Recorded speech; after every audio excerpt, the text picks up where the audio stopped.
So first off, I'm sick again. I have flu-like symptoms, but here I am, willing to make another video. A very special episode for me. I know what you're thinking. Why this one? Well, I have a personal fascination with the underdog pieces. Forgotten titles drive my research. I've always wanted to see a documentary on this troubled project and seventh studio album. Considered by the progressive rock community as one of the worst albums of all time, it's been vilified to the extreme. How could an impeccable live power trio like Emerson and Palmer say goodbye to the 70s with such a strange collection of songs? To say Love Beach has acquired bad press since its release would be underplaying the savage attacks from critics and collectors. Ever since I became an ELP fan in my teens, I heard the stories about the album. The advice from older rock fans was the same. Don't you dare to listen to Love Beach. It never happened. It's rubbish. But is it? A closer look of the actual songs reveals both memorable highlights and shocking missteps, all while retaining their late 70s signature sound. Yes, maybe they looked like the Bee Gees on the album cover, but the music is worth revisiting, given the right context. The last ELP record with Greg Lake's 70s voice, joined by Keith Emerson's GX1 synthesizer magic and Carl Palmer's uncompromising drum chops. An album that was the logical extension for an overworked band who, unlike their contemporaries, had broken up and were forced to make a controversial swan song before going separate ways into solo albums that time forgot. Let's go back to the Bahamas for a record that if you like Yes's Tormato, you have to give a chance to. The album you will always find at record fairs, and forgive Atlantic Records for making it happen. A look into the last days of ELP, an album I don't have a copy of, but maybe I will after this video. This is the making of Emerson, Lake and Palmer's Love Beach.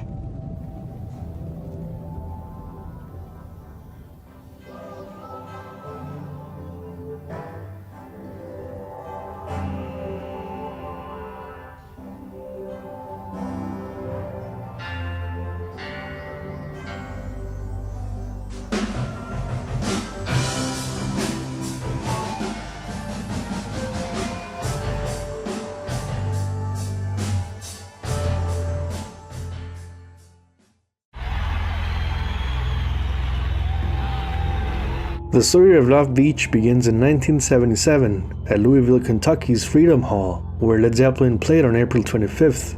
Emerson, Lake and Palmer followed just 29 days later, and with it, their long-awaited return to the stage, some 2 years and 9 months after their last show at Philadelphia Spectrum on August 21st, 1974.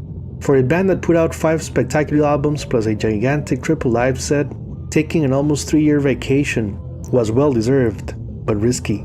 Their 5th studio album, Works 1, was released on March 26, 1977, and its concert tour followed the big dimensions of a double album, playing 98 shows that year. Despite their best efforts, including Keith Emerson's 18-minute piano concerto, Greg Lake's orchestra-filled ballads, and Carl Palmer's percussion laboratory, Works 1 kind of felt like 3 solo albums put together, and came a couple of years too late, with progressive rock being pressured into smaller and more commercial pieces, plus the uprising of the punk new wave movement, accusing bands like ELP of being overblown. Sales-wise, the band was still a hot ticket in 1977. Adding to their bombastic logistics, 18 shows were played with an orchestra, thus the band lost about $3 million in the process. For a group that was famous for their own progressive rock interpretation of classical pieces, playing with classically trained musicians was full circle, but the expenses certainly added visible cracks to the enterprise. In a strange turn of events, the band decided to release their 6th studio album, Works Volume 2, on November 1977, while they were still on the road. Made up of outtakes from previous sessions like Led Zeppelin's Coda, it was weird for a band like ELP to publish such collection at this point of their careers. This record right here is pivotal to the Love Beach story. Why? It signaled into the band's potential creative stagnation. Let's take a look at the songs. You have 3 cuts that were recorded in 1973, 2 solo singles, 1975's I Believe in Father Christmas and Honky Tonk Train Blues from 1976. The rest of the album were leftover tracks from Works Volume 1 that, while perfectly executed, were not a step forward in terms of innovation for a dedicated fan base who expected the shock value principle ELP was built upon. Keith, Greg, and Carl wanted to evolve as composers and arrangers, But if we look at the actual tracks they wrote for Works 2, this is what we have: Barrelhouse Shakedown, Watching Over You, So Far to Fall, and Close But Not Touching. A quick listen of all 4 songs shows that we're moving without a concept, which brings me back to Works Volume 1. If you compare this album to their previous works, Pun Superintended, it's a very different band, almost disconnected to their audience. The problem is, it sounded too adult, and this band was all about fun. You had Keith's deathly serious piano concerto with no synthesizers, Greg Lake's songs bordered on romantic cliches. Nobody Loves You Like I Do sounds like Love Beach.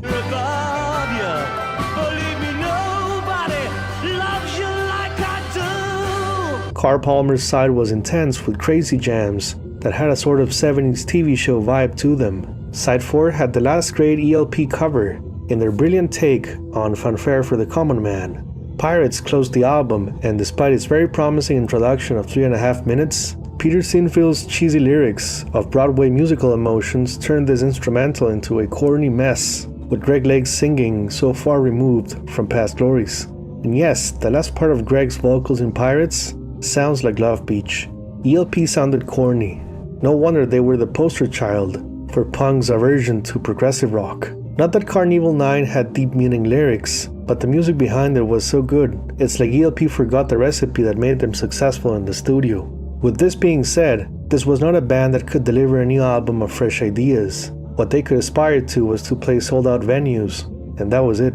Their live performance caliber remained the same.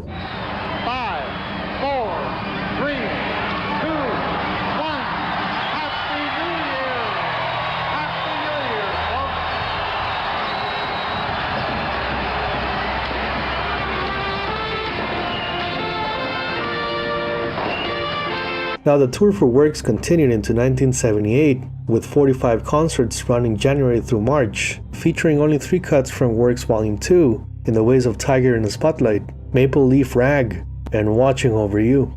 Past their last show at Providence Civic Center on March 13, 1978, the band broke up.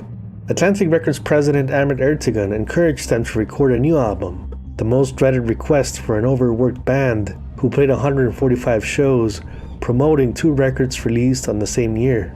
Ahmet suggested ELP should make a commercial album, which Keith didn't want to do. Now we can't blame Ertegun for such expectations. After all, Genesis' 9th studio album released that year on March 31st spawned a hit single, Follow You, Follow Me, and Yes started their Tornado sessions back in February, aiming at a more concise approach to their toolset. Pink Floyd's Animals and Alan Parsons' iRobot contributed to the idea that progressive rock was not a dinosaur genre, but could evolve and continue to sell millions of records. Add in high-level musicianship bands like Queen and soon-to-be-released The Police, and the pressure for commercial success was real. We don't know if maybe Ahmet Ertegun saw ELP working with orchestras and thought, well, maybe they could go for an ELO type of record. So let's keep this in mind. Ahmet wanted a pop-rock oriented album, something that had hooks and sold a lot of copies. Where Emerson, Lake and Palmer were concert innovators from the start, they were not well equipped for the future in the songwriters department, and this is what unfortunately separated them from their peers in 1978. Ertegun told the band that their respective solo albums would only be possible if a new group record was delivered. Thus they agreed and entered a working model Greg Lake had long wanted in ELP, to write a commercial album. Keith Emerson held back on his virtuoso demands and hoped for the best.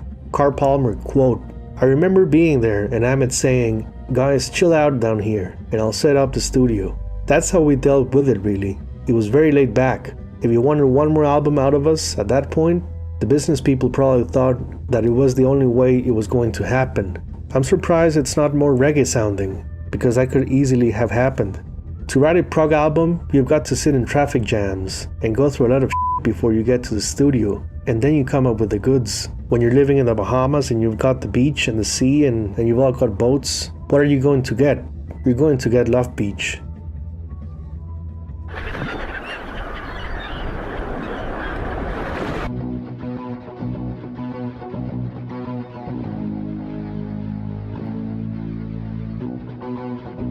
The recording destination was chosen out of Keith Emerson and Greg Lake renting houses in Nassau, the capital of the Bahamas, and a frequent retreat for millionaire rock stars now living in tax exile. Compass Point Studios was founded by Chris Blackwell of Island Records, and key figure in Bob Marley's rise to stardom. Besides recording notable reggae singles, the studio became popular with talking heads, more songs about buildings and food, recorded March through April 1978.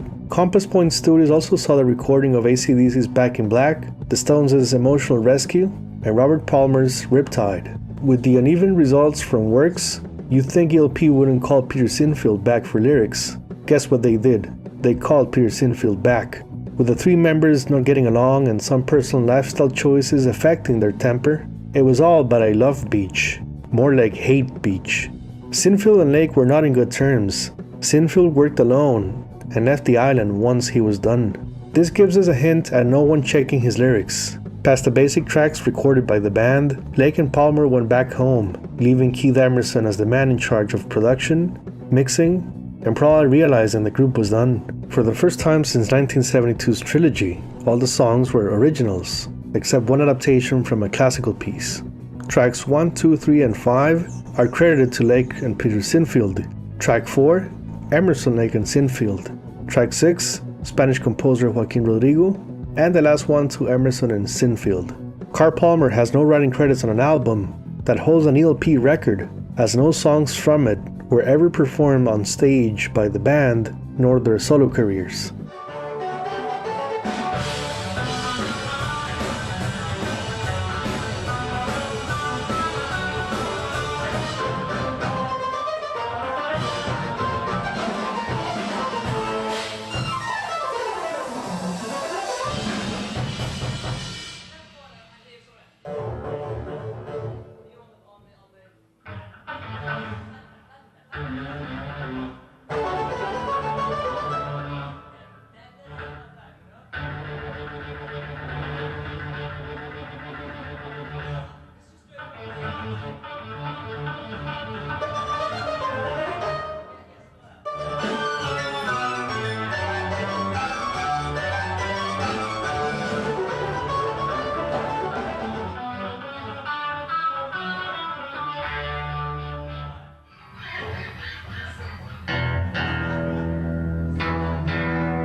Track 1 begins the Bahamas journey with an uplifting mood, very similar to Yes's opening cut from Tornado by the name of Future Time's Rejoice.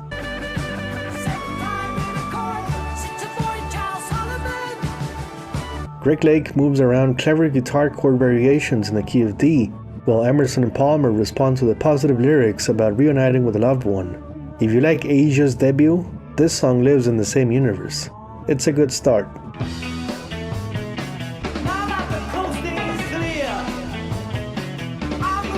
Track 2 is where the problems begin, but let me just be clear, the music has the classic ELP hooks. You have a hard-hitting drum groove, a catchy guitar riff, and Emerson adding his signature synthesizer textures. Lyrics-wise, it's dreadful.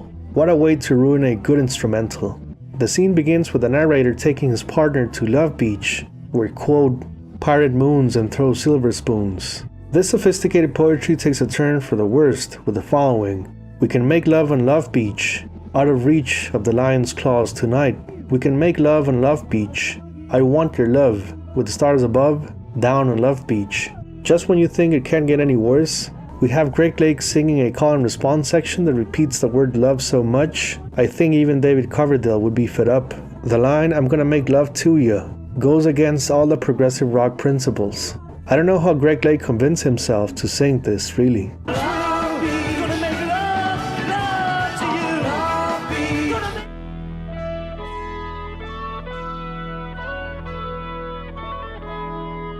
Track 3 has a very cool keyboard intro like ELP's take on Peter Gunn. Then we have a laid-back drum groove next to a blues-inspired guitar riff, and Emerson's keyboard part similar to Pirates that invites us into, you guessed it, another romantic scene. Once again we're treated to Peter Sinfield's choice of words, ruining a good instrumental. To think they paid this man good money to come up with this. Taste of My Love sounds like a great Frank Zappa tune, like Easy Meat or Why Does It Hurt When I Pee. It could also be a Spinal Tap hit single in the style of Lick My Love Pump. The problem is, of course, ELP's song is no parody, but a serious matter, which makes things worse. It's not that we haven't heard words like these in rock and roll, but it's ELP singing this with absolutely no subtlety nor high-pitched vocals, to at least pass it as AC/DC. There's no way you can look at the album cover and picture Greg Lake singing these lyrics. Could it be for a taste of my love? Down on your knees with your face to the wall. Say, I could use some company. Help yourself to a taste of my love. I like my dessert first, if you know what I mean. Yeah. Taste it, taste it, taste it. Around the maze of pleasure to the gates of pain. Get on my stallion and we'll ride.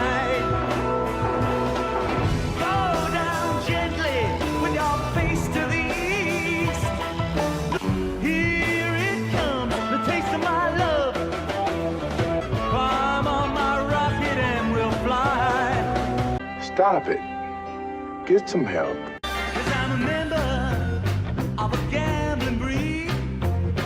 Track 4, The Gambler, is a somewhat reworked version of 1977's Tiger in the Spotlight, with a similar guitar riff to the previous song, Taste of My Love. Here we have a reverse situation of the lyrics being decent, but the instrumental the weakest link of the situation. We can hear female backing vocals here, but they were uncredited on the album. They were probably part of Compass Point All Stars, which was a list of frequent collaborators at the studio. There were session musicians available in Nassau.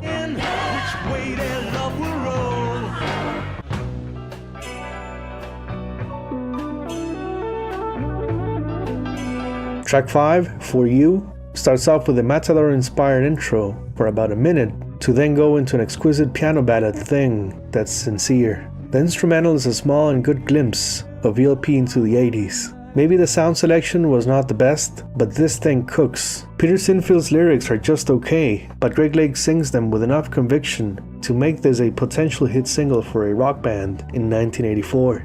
Like I said before, if you're into Asia, this song is for you.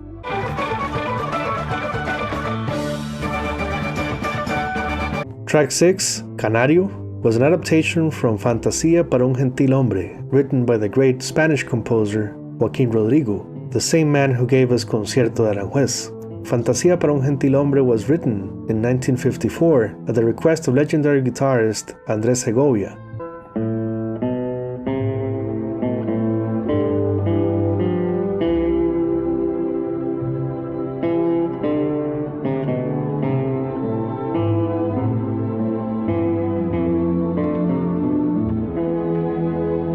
The composition is a beautiful piece of music with captivating melodies that Keith Emerson carefully transformed into an almost 4-minute shuffle suite in the style of Fanfare for the Common Man from Works 1. This is the best song on the album and high nutrition value progressive rock.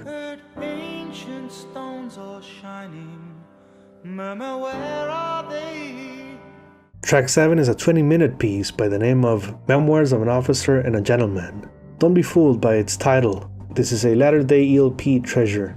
First 3 minutes are brilliant, the melodies are good, and the harmonic backdrop hits you, realizing both Keith and Greg were gone too soon. The song slowly progresses into the sounds of pirates, without going overboard, as the main keyboard hook is catchy. We get to the 5:36 mark for part B, Love at First Sight, where the lyrics are somewhat forced but manageable, next to the highly inspired work of Keith's grand piano. I think this is one of Emerson's finest moments captured on tape.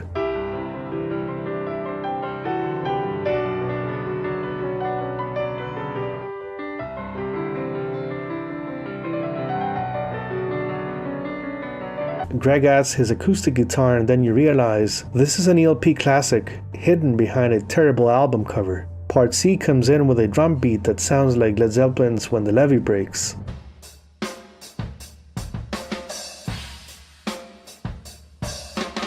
An intricate instrumental, we're back at good ELP of sonic architecture. Greg Lake comes back in to sing the last parts, and you can tell this is the track they worked on the most. I think this is what Works 1's Pirates wanted to be, but failed.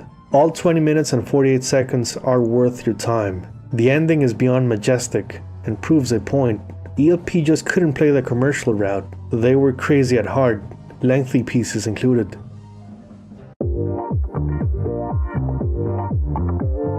Located 5 kilometers from Nassau, we have Blue Lagoon Island, where Emerson and Palmer's photo shoot took place while they were making the album. Several shots were taken with them wearing clothing selections that fit the place and relaxed beach setting. Whether they knew these images could be used for an album cover remains a mystery, but it was certainly a dangerous idea considering the fact that they look like the Bee Gees in just about every photograph.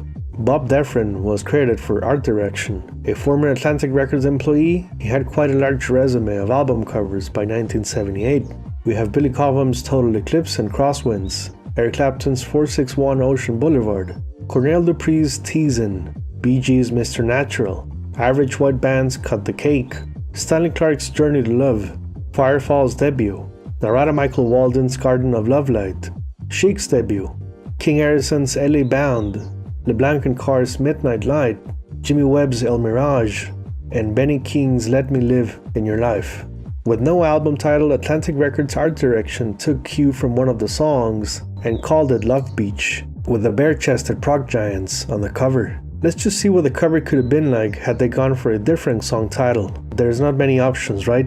I think The Gambler was a better title for the album, but Kenny Rogers used the same name for his own November 1978 release. ELP's Love Beach was like a bizarre extension of The Love Boat, now in its second season back then. The album cover also predates the whole Scarface and Miami Vice look by many years, to no surprise. Norman's Cay was in the same area of the Bahamas. You know, the famous island used to import South American products into the United States. Despite Keith Emerson requesting an album title change, Atlantic Records refused. Now, does it look like a Bee Gees album cover? I checked their discography and didn't find anything that resembled Love Beach. We have the inevitable comparison to 1977's Saturday Night Fever and maybe 1976's Children of the World, but it comes nowhere near to the Love Beach concept. I can think of 1981's Living Eyes as having a similar lighting style, or 1993's Size Isn't Everything with a palm tree. We can surely say ELP managed to outdo the Bee Gees at their own bare-chested game.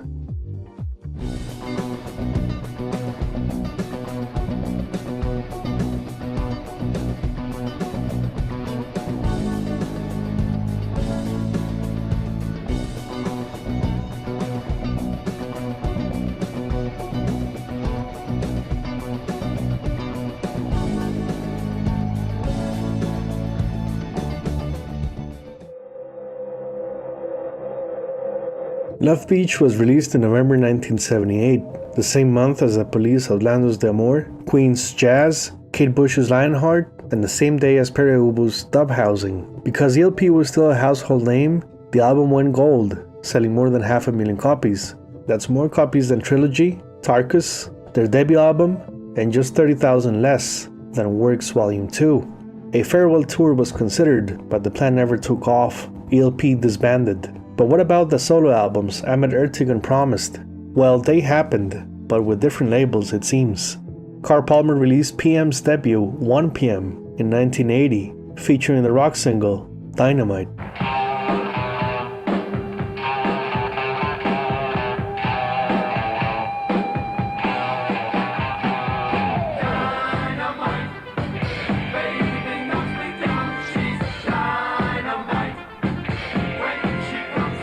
Keith Emerson released Honky in 1981. The album was recorded in Nassau, at the same place as Love Beach, Compass Point Studios. Quite a collection of songs featuring a personnel of local musicians. I like to think of this as Love Beach Part 2. It has a better album cover, I believe.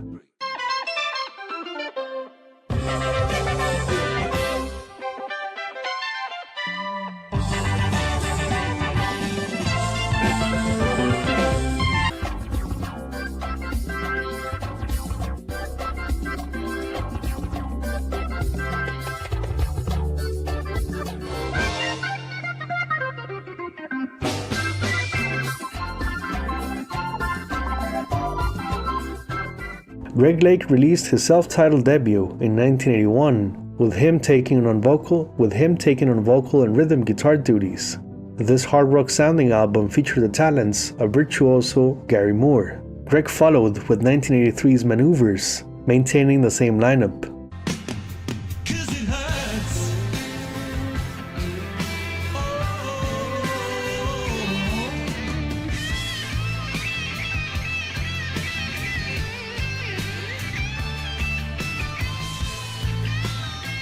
A controversial piece of progressive rock history recorded in Paradise.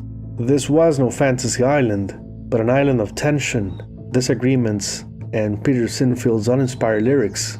The band was challenged to create music out of thin air. Maybe one of the worst album covers, yes, but the ideas within deserve to be revisited, like other prog rock bands who get a pass for taking similar paths. Don't hate it, it is what it is. Maybe you can look at some pictures of the Bahamas and be inspired to go back to 1978. It's not so bad. Give it a chance. Maybe they listened to this at Norman's Cay when it came out. Who knows? This was the making of Love Beach. Thank you very much for watching. Bye bye.